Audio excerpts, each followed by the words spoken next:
Hey everyone, it's Sammy from Push Square, and this is What Remains of Edith Finch, a game that I personally have been looking forward to for a long time.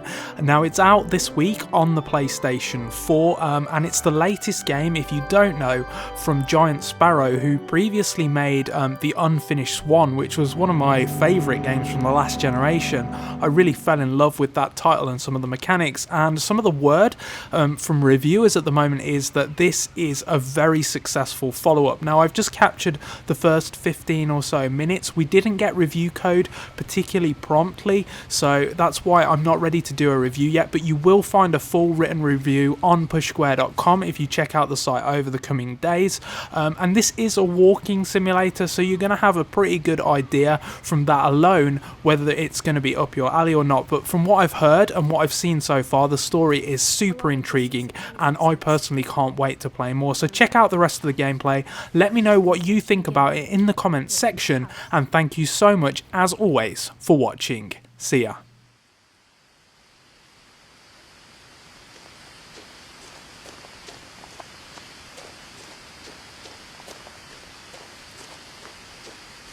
I lived here until I was 11, but I wasn't allowed inside half the rooms.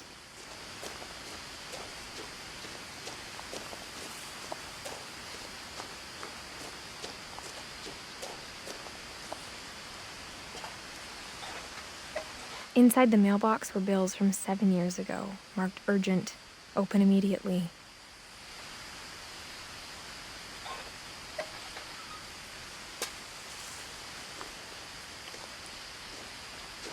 I hadn't been back since my brother Lewis's funeral.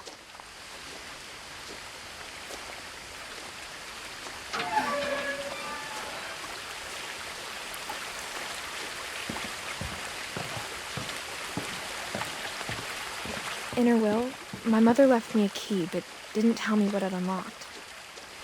Maybe she thought I'd know, or she thought that the mystery would be enough to bring me back.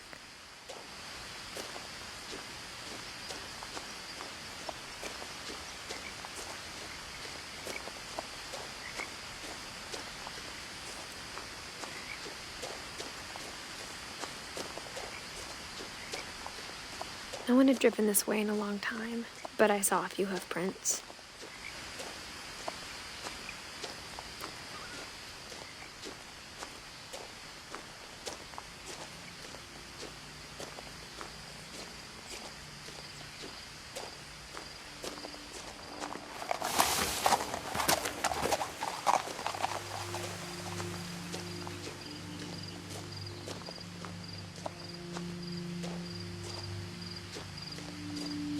The truth is, even after I inherited the house, I never thought I'd come back to it.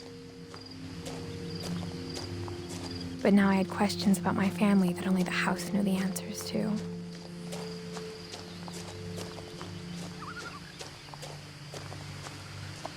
The house was exactly like I remembered it, the way I'd been dreaming about it.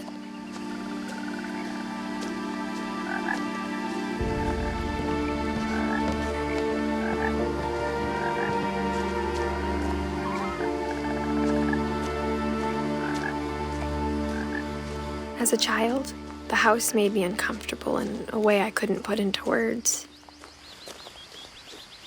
Now, as a 17-year-old, I knew exactly what those words were. I was afraid of the house.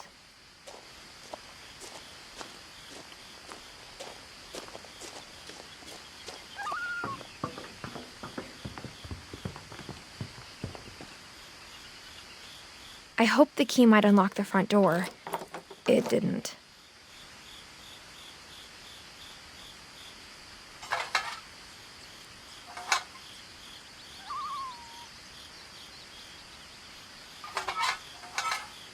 Looking in, I felt like the house itself had been waiting for me.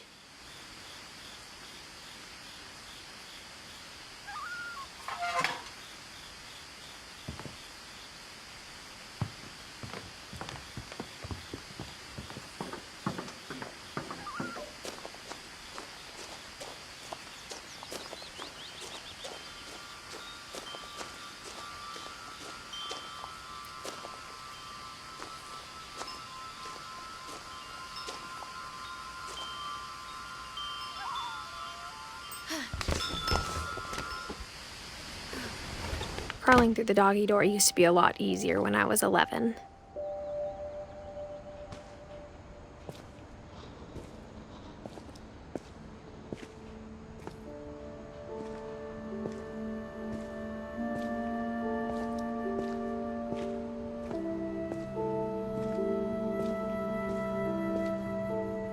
The power had been turned off the night we left.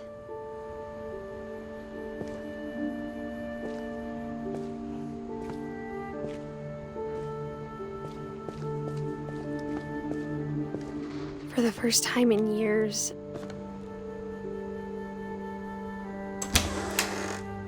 I felt like I was home.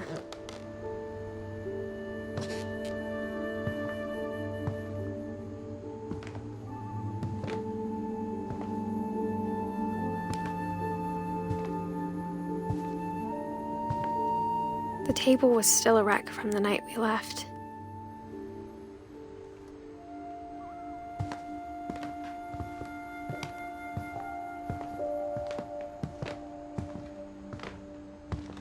My mom was the only one of us who could imagine Great-Grandma Edie living in a nursing home. It was like a bomb had gone off, killing everyone but sparing the furniture.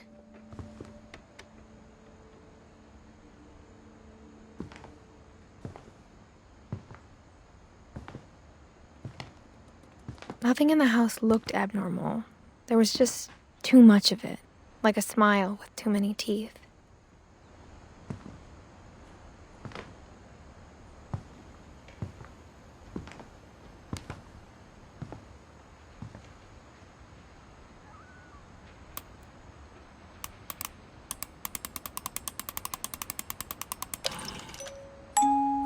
Great-Grandpa Sven built a music box for Barbara, along with the rest of the house.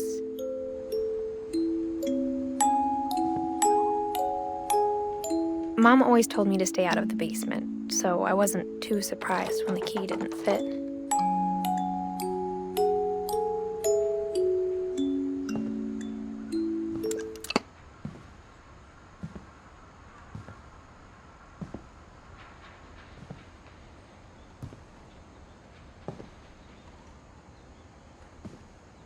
After Milton disappeared, Mom sealed up all the bedrooms.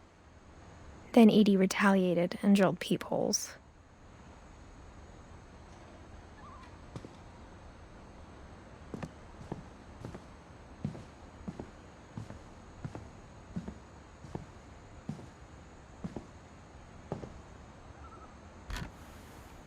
My Grandpa Sam spent 7 years sharing a room with his dead brother, Calvin.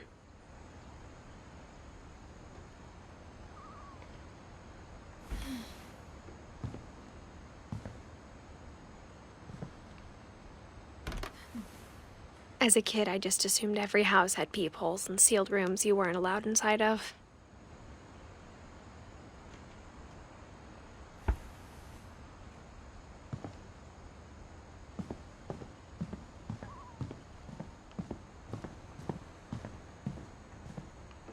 Whenever people ask me about my family, the first thing they always want to know about is Barbara.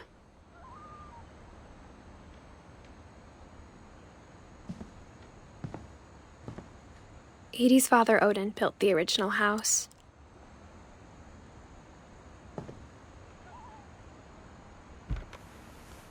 Barbara was a child star for 2 years, until America grew out of it.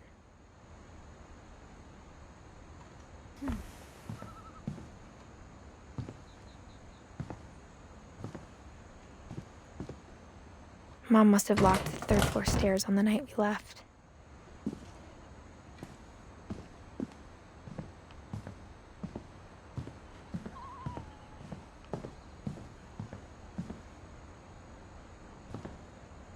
I spent a lot of time playing in Great Uncle Walter's room. I think my mom sometimes regretted not sealing it up.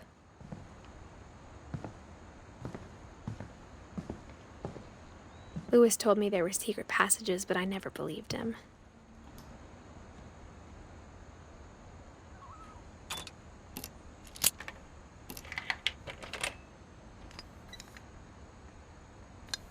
Turns out, my mom was really good at keeping secrets.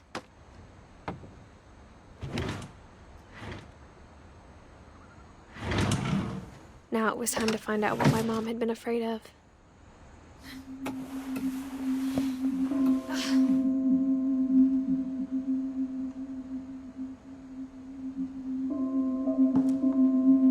Reading this, maybe it sounds like I had a plan.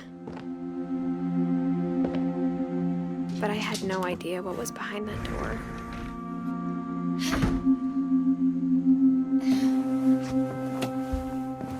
Just like I had no idea where all this was gonna lead.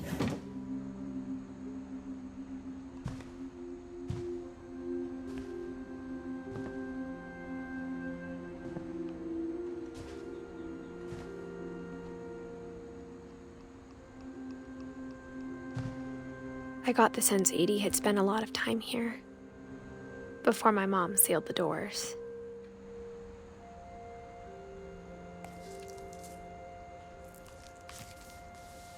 December 13th, 1947.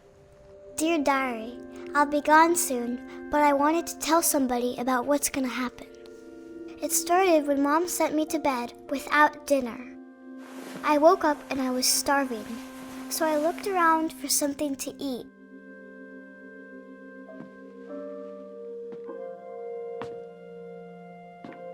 The gerbil food was dry, but I didn't mind it.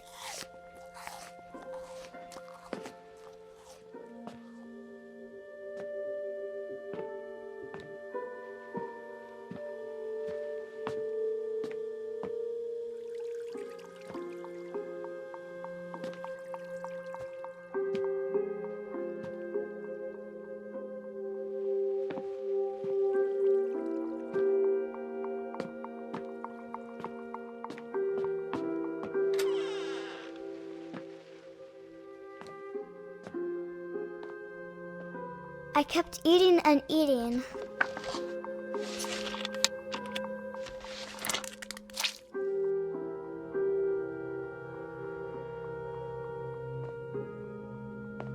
I ate a lot of things that night.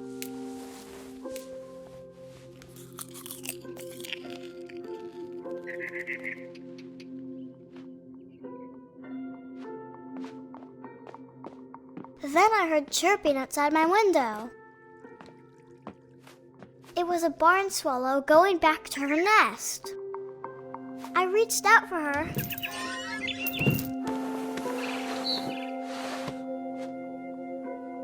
And suddenly,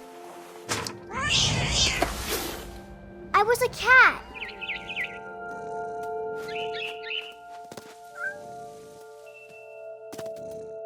I tried to be quiet, but the bird was really scared.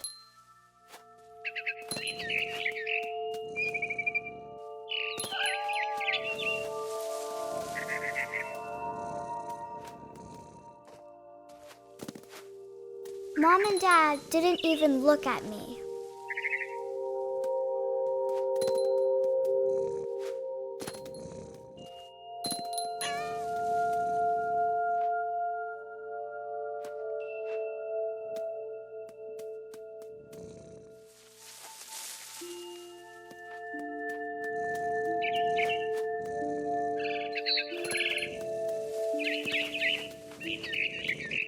I jumped and I almost got her.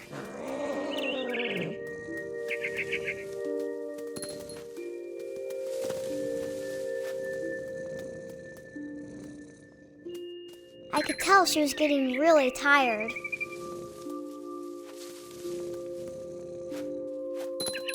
Now I was up in the big tree. I promised Dad I wouldn't climb it anymore. All I cared about was eating that mama bird.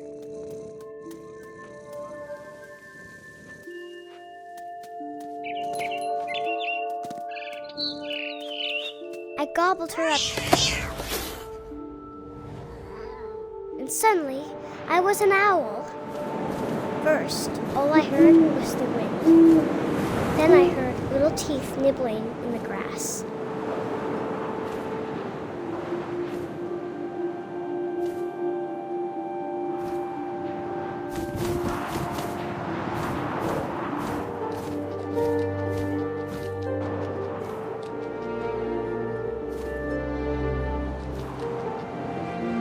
Rabbits.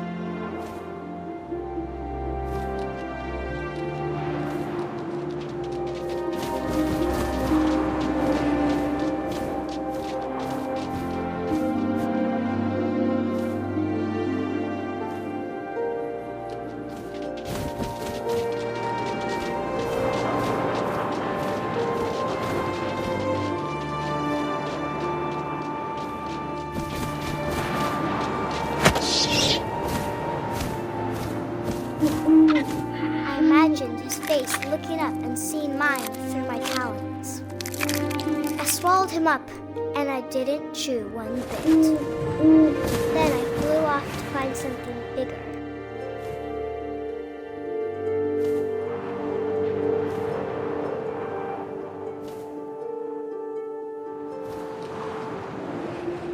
A mama rabbit.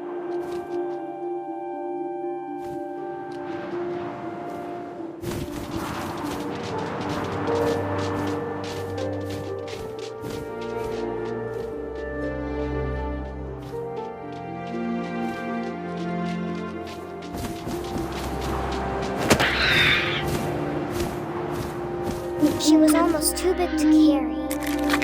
I started choking, but I couldn't stop eating. And suddenly, I was a shark!